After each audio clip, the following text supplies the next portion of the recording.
बिस्मिल्लाहिर्रहमानिर्रहीम एंड अस्सलामुअलैकुम। Vlog with वकार में एक बार फिर आप सबको खुश आमदीद। अच्छा, पिछले 2-3 दिन से मैं गैर हाज़िर रहा, उसके लिए माज़रत, क्योंकि एक तो मेरी तबीयत ख़राब थी, बुखार था मुझे, तो इस वजह से मैं जो लास्ट टाइम जुमेरात को मैंने वीडियो अपलोड की, उसके बाद मैंने आज इतवार है, ये पिछले 2-3 दिन से मेरी गैर हाज़िरी रही, उसके लिए मैं दिली तौर पे माज़रत। मुझे उम्मीद है कि जो है ना वीडियो अपलोड करता रहूँगा। बात शुरू करने से पहले सबसे पहले तो गुजारिश है कि प्लीज़ जो नए दोस्त हैं वो प्लीज़ मेरे चैनल को सब्सक्राइब करें, और जो लोग मेरी वीडियोस तो देख रहे हैं लेकिन उन्होंने अभी तक मेरे चैनल को सब्सक्राइब नहीं किया, उनसे गुजारिश है कि प्लीज़ आप मेरे चैनल को सब्सक्राइब करें, लाइक करें एंड शेयर करें। अच्छा जी, चलें आज की बात हम शुरू करते हैं। आज का टॉपिक फिर वही सियासत पे है कि पिछले दिनों 2-3 दिन में कुछ ऐसी चीज़ें हुई सियासत में जिन पे बात करना मेरे ख़्याल में मैं ज़रूरी समझता हूँ। सबसे पहले तो बात ये करेंगे कि जो ये फ़ॉरेन फंडिंग का फ़ैसला हुआ, इलेक्शन कमीशन ने पिछले दिनों फ़ॉरेन फंडिंग का फ़ैसला सुनाया, तो उसमें ना तहरीक इंसाफ के दोस्तों की कुछ मिले जुले तासुरात सामने आ रहे हैं। अब कुछ लोग कहते हैं नहीं जी ये ममनुआ फंडिंग है, और कुछ लोग कहते हैं नहीं जी ये फ़ॉरेन फंडिंग है। हालांकि अगर चीज़ को देखा जाए तो ममनुआ या फ़ॉरेन बात तो एक ही है ना। मसलन जिस चीज़ से या जिस फंडिंग से इलेक्शन कमीशन का आइन आपको मना करता है, अगर आपने वो फंडिंग ली, वो कहीं से भी ली, वो सोर्स कोई भी था, तो वो जुर्म तो साबित हो गया ना। तो इस जुर्म में इलेक्शन कमीशन ने आपको गिल्टी करार दिया है। तो इसी हवाले से अब हुकूमत जो है वो अपनी कार्रवाइयाँ कर रही है। हुकूमत ने FIA को भी केस रेफ़र कर दिया है, रेफरेंस। अब तहकीकात भी शुरू हो गई, और जो भी हो जो है ना इंसाफ का बोलबाला होना चाहिए, किसी के साथ ज़्यादती नहीं होनी चाहिए, हमारा तो यही मकसद है। अच्छा, उसके बाद फिर परसों इमरान खान के 2 बयानात जो हैं वो सामने आए। एक बयान तो उसका बड़ा मज़ाहिया किस्म का था। उसने एक बयान दिया कि ये जो इलेक्शन कमिश्नर हैं सिकंदर सुल्तान राजा इस वक्त जो मौजूद हैं, इसको मैंने नहीं लगाया, इसका नाम एस्टेब्लिशमेंट की तरफ से आया है। अच्छा, मैं आप तमाम दोस्तों को ये याद करवाता चलूँ कि ये जो सिकंदर सुल्तान राजा इस वक्त मौजूदा चीफ़ इलेक्शन कमिश्नर हैं, ये पहले चेयरमैन रेलवे थे। ये रेलवे से जब रिटायर हुए तो शेख रशीद अहमद साहब ने एक लेटर लिखा उस वक्त के वज़ीर आज़म इमरान खान साहब को कि ये जो चेयरमैन रेलवे रिटायर हो रहे हैं, ये बड़ा बेहतरीन आदमी है, ईमानदार शख्स है, काम से काम रखता है और किसी किस्म की कोई सिफारिश को नहीं मानता। मेरी ये सजेशन है कि आप इसको इलेक्शन कमिश्नर के लिए नामज़द करें। इमरान खान को जब ये लेटर मिला, इमरान खान इतनी तारीफ़ें कर दी शेख रशीद साहब ने, और ये हकीकत भी है कि मौजूदा चीफ़ इलेक्शन कमिश्नर एक ऐसा ब्यूरोक्रेट है, उन चंद ब्यूरोक्रेट्स में इनका नाम आता है जो सिर्फ़ कानून के मुताबिक काम करते हैं। वो ना तो चेहरा देखते हैं, ना वो कोई शख्सियत देखते हैं, वो जो कानून और आइन बताता है उसी के मुताबिक वो अपना काम करते हैं। तो इमरान खान ने अपोजिशन लीडर उस वक्त के शहबाज शरीफ साहब को नाम भेज दिए। अपोजिशन को जब सिकंदर सुल्तान राजा का नाम नज़र आया तो उन्होंने भी ओके कर दिया, कि वो भी जानते थे कि बंदा बहुत ईमानदार है। अच्छा, उसके बाद जब ये नामज़द हो गए, ये चीफ़ इलेक्शन कमिश्नर बन गए, उसके 1 साल बाद इमरान खान साहब का एक बयान यूट्यूब पे अब भी मौजूद है। पिछले दिनों शाहज़ेब खानज़ादा ने अपने प्रोग्राम में दिखाया भी था कि इमरान खान इसी इलेक्शन कमिश्नर की तारीफ़ कर रहे हैं फ़ॉरेन फंडिंग केस के हवाले से ही। वो बता रहे हैं कि जनाब जो पिछला इलेक्शन कमिश्नर था उस पर तो हमें एतबार नहीं था, इसलिए हमें लगता था कि फ़ॉरेन फंडिंग का जो फ़ैसला है वो हमारे ख़िलाफ़ आएगा, लेकिन अब जो इलेक्शन कमिश्नर आया है सिकंदर सुल्तान राजा, इसमें हमारी आउटपुट है, ये ईमानदार आदमी है, ये केस देखता है, ये फेस नहीं देखता, इस पे हमें पूरा एतमाद है क्योंकि हम इसको लाए हैं। इसलिए मुझे उम्मीद है कि ये जो इलेक्शन कमिश्नर है, ये जो फ़ॉरेन फंडिंग का फ़ैसला करेगा, ये बिल्कुल मेरिट पे होगा। अब जबकि फ़ैसला आ गया, आप गिल्टी साबित हो गए हैं, फ़ॉरेन फंडिंग आपकी साबित हो गई है, आपने इसराइली शहरियों से पैसे लिए, भारतीय शहरियों से पैसे लिए, वो पैसे लेने का क्या मकसद थे। अब तो लोग ये भी बोल रहे हैं कि जो आर्टिकल 370 ख़त्म हुआ भारत ने किया जो पिछले 70 साल से भारत को ज़रूरत नहीं थी, लेकिन पिछले 3 साल में इमरान नियाज़ी की हुकूमत में वो आर्टिकल 370 ख़त्म किया गया। उसके पीछे भी क्या कहानी है? उसके पीछे भी क्या कोई फंडिंग है? क्या ऐसा है कि भारत ने कोई फंडिंग की हो पीटीआई को और उसके बदले में कश्मीर से आर्टिकल 370 का ख़ात्मा किया हो? इसकी भी तहकीकात होनी चाहिए। जो भी मामलात पिछले 3 साल में हुए इमरान नियाज़ी की हुकूमत में, इसमें मेरिट पे पूरी तहकीकात होनी चाहिए, किसी के साथ ज़्यादती नहीं होनी चाहिए।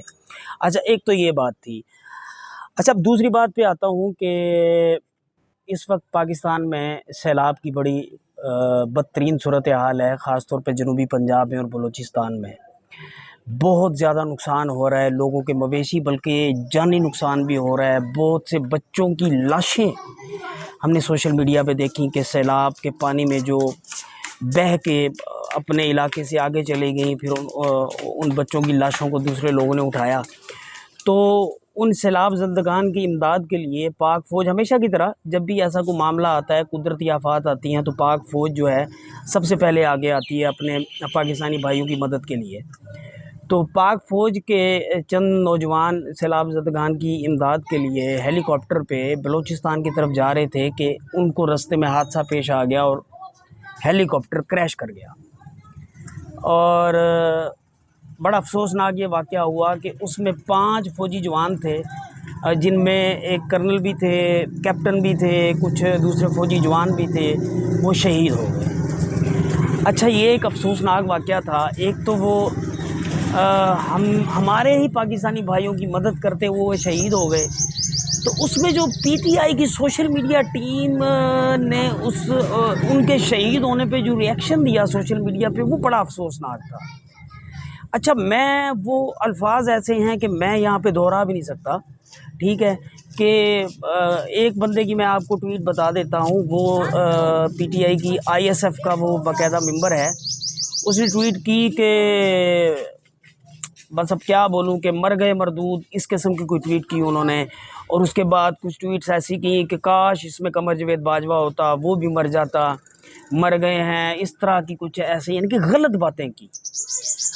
अच्छा, ये बातें जब एस्टेब्लिशमेंट तक पहुंची, उनकी दिल आज़ारी हुई, और जो पाक फ़ौज के जवान शहीद हुए, जब उनकी फैमिलीज़ तक ये सारी सोशल मीडिया पे की बातें पहुंची, तो उनकी बड़ी दिल आज़ारी हुई।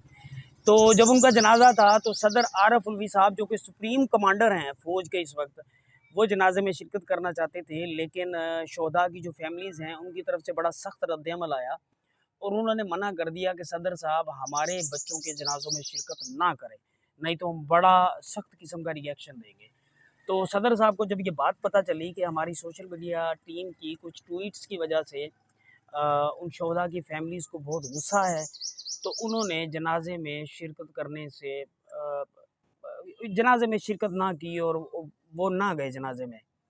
अच्छा, पिछले दिनों एक टीवी प्रोग्राम में आईएसपीआर साहब को लिया हुआ था एक एंकर ने, तो उनसे जब ये सवाल हुआ कि क्या ये सच है कि आरिफ अलवी साहब इसी वजह से जनाजे में शरीक ना हुए, तो उन्होंने बड़ा दुख भरे लहजे में कहा कि यार मैं ना इस टॉपिक पे अब और बात नहीं करना चाहता, तो प्लीज़ आप ये बात ना करें। अब मेरा इस मसले पे बात करने का मकसद सिर्फ ये है कि ये वही जहर है जो हमारे आजकल के नौजवानों में भर दिया गया है इमरान खान की तरफ से, जिसको हम कहते थे कि ये जहर, ये आग आगे जाके बहुत नुकसान करेगी। अब ये जो लोंडे लपाड़े जो ना तो किसी की माँ को देखते हैं, ना बहन को देखते हैं, यहाँ तक कि जो अब पाक फ़ौज के जवान शहीद हो चुके हैं, उनके लिए भी ये गलीज़ अल्फाज सोशल मीडिया पे इस्तेमाल कर रहे हैं। तो ये क्या है? ये इमरान खान साहब आपका कसूर है। जब आप अपने जलसों में खड़े होके कहेंगे कि इनको चोर बोलो, इनको डाकू बोलो, इनको गद्दार बोलो, मीर जाफ़र बोलो मतलब गद्दार बोलो। जब आप अपने जलसों में खड़े हो के अपनी प्रेस कॉन्फ्रेंसेस में ये कहेंगे, तो आपके ये जो लौंडे लपाड़े हैं, जो आपको नौज़ुबिल्लाह खुदा का दर्जा देते हैं, वो आपकी बात क्यों ना मानेंगे? ये आप ही की का फैलाया हुआ ज़हर है, ये आप ही की लगाई हुई आग है कि आज इस मुल्क में कोई शहीद भी इन लोंडो लपाड़ों से नहीं बचा हुआ। हम यही कहते थे कि सियासत में एक रवादारी होती है, सियासत में एक इख़लाक़ियात होती है, उस इख़लाक़ियात को, उस रवादारी को नहीं ख़त्म होना चाहिए। लेकिन आप लोग जब से ये तहरीक इंसाफ और जब से इमरान खान साहब ने ख़ास तौर पे 2011 के बाद जब से ये इनको ज़्यादा थोड़ा-सा अरूज मिलना शुरू हुआ, सियासत में जो बदतमीज़ी, जो बदतहज़ीबी हमने देखी, दुनिया ने देखी, उसका अब जितने भी मज़म्मत की जाए वो कम है। अब तो दुनिया भी देखती है कि हमारे ये अब जब आप सोशल मीडिया पे कोई गाली देंगे किसी की माँ बहन को या किसी शहीद पे आप गलत अल्फाज बोलेंगे तो आपको क्या लगता है कि बस वो पाकिस्तान में ही वो पोस्ट आपकी देखी जाएगी? नहीं, पूरी दुनिया देखती है, दुनिया हंसती है। पिछले दिनों भारत का एक एंकर था शायद, उसका एक इंटरव्यू मैंने 1-2 मिनट का इंटरव्यू सुना। वो बोल रहा था कि जो चीज़ हम भारतीय करना चाहते थे पाकिस्तान में आर्मी के खिलाफ, वही काम इमरान खान बखूबी कर रहा है। हमें भारत को तो पैसा लगाने की भी ज़रूरत नहीं है। अब भारत को तो कोई एनर्जी ज़ाया करने की ज़रूरत नहीं है। जो हम चाहते थे पाकिस्तानी फ़ौज के ख़िलाफ़, वो इमरान बड़ी खुश उसलूबी से वो काम कर रहा है। तो मेरे दोस्तों, मेरे भाइयों, मेरी आप सबसे यही गुज़ारिश है कि सियासत गुनाह नहीं है। आप सियासत को गुनाह ना बनाएँ। इख्तिलाफ़ राय जो होता है, ये जमहूरियत का हुस्न होता है। जब इख्तिलाफ़ राय किसी चीज़ में होता है तो उससे मालूमात में इज़ाफ़ा होता है। इख्तिलाफ़ राय का मतलब ये नहीं है कि आप दूसरों को गालियाँ दें, उनकी माँओं-बहनों को गालियाँ दें, उनको गद्दार बोलें, बेचारों की लाशों पे आप गलत तबसरे करें। हमने देखा कुलसूम नवाज़ जब बीमार थीं, आप ही के लोग थे तहरीक-ए-इंसाफ के, अस्पताल के उस कमरे के दरवाज़ों को ठुड्डे मारा करते थे कि हम देखना चाहते हैं जी कुलसूम नवाज़ वाक़ई बीमार है कि नहीं। आखिर उस औरत ने मर के ये साबित किया कि नहीं जी मैं वाक़ई बीमार थी। ये हाल हो गया हमारे मुल्क का।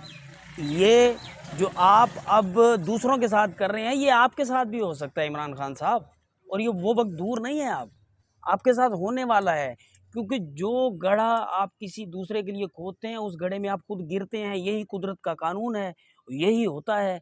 ये जो आग आपने लगा दी है, इस आग के घेराव में आपका घर आने वाला है। आप प्लीज़ सियासत में एक रवादारी और अखलाकियात का दामन ना छोड़ें और अपने लोंडों लपाड़ों की तरबियत अच्छे तरीके से करें। मैं बस यहीं पे अपनी बात ख़त्म करना चाहूँगा और गुजारिश करूँगा अपने तमाम दोस्तों से कि वो जो हेलीकॉप्टर हादसे में शहीद हो गए हैं, उनकी फैमिली, उनके लवाहिकीन के लिए भी दुआ करें और उनके लिए भी दुआ करें कि अल्लाह पाक उनके दर्जात बुलंद करे।